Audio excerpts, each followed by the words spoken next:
This is Got Lily 44, and I am here with Miss Lamay.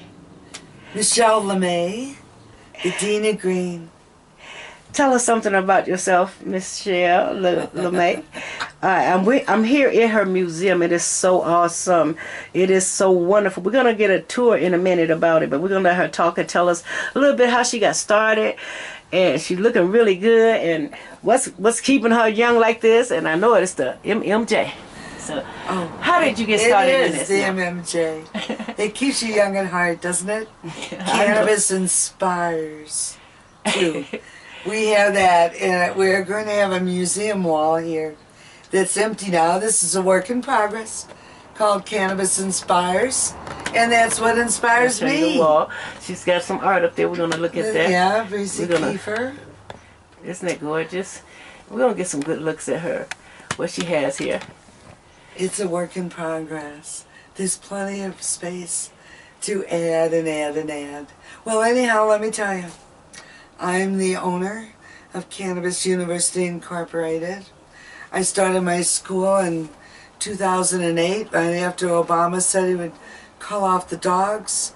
Everybody in Colorado thought, I'm going in the medical marijuana business because it's been in our Constitution since 2000. But, you know, the access was only through caretakers and co-ops.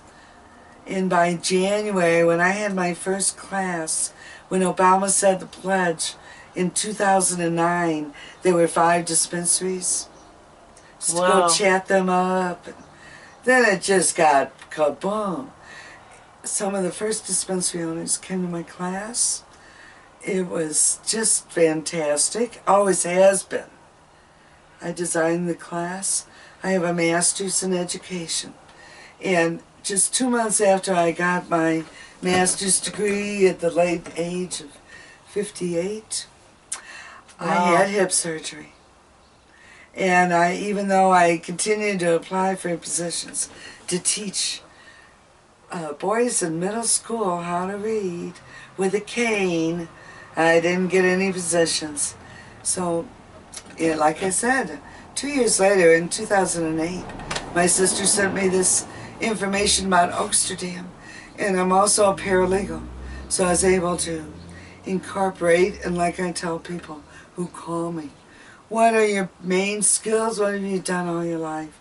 There's a niche for you in this cannabis world of freedom. And it started here in Colorado. I've been an activist since 1994. I have the archives.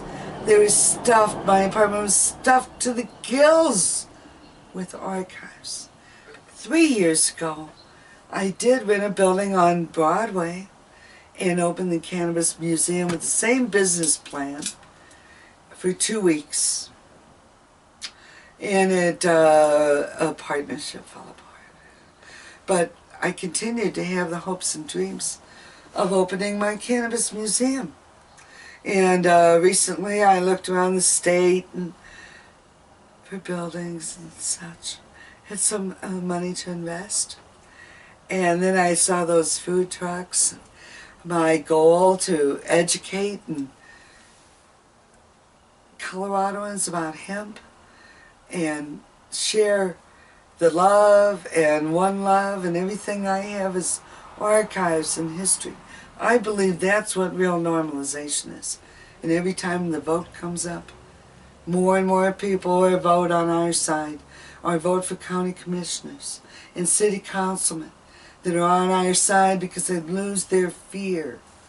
So I bought this 5th wheel toy hauler. I bought me a pickup truck, and here I am in business. Amen. I also will never give up Cannabis University. I have my classes in downtown Denver in a public place, handicap accessible. So I lived in the virtual world until today. But my plans are to book parking lots and dispensaries and parties. And really all I require is some money for gas.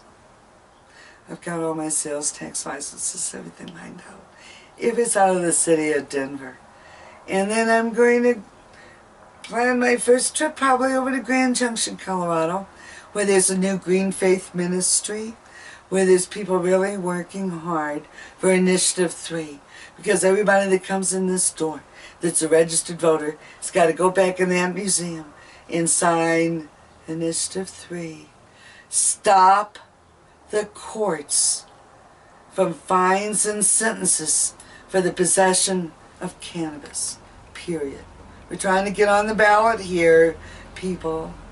And if we get on the ballot in August for the November ballot, I'm sure it will pass. Put the nail in the coffin, possession. We're going to take a break and we'll be right back with Miss LeMay with her Cannabis Museum and Cannabis University, and we're going to ask her a few questions about cannabis, and we'll be right back to Scott Lilly 44.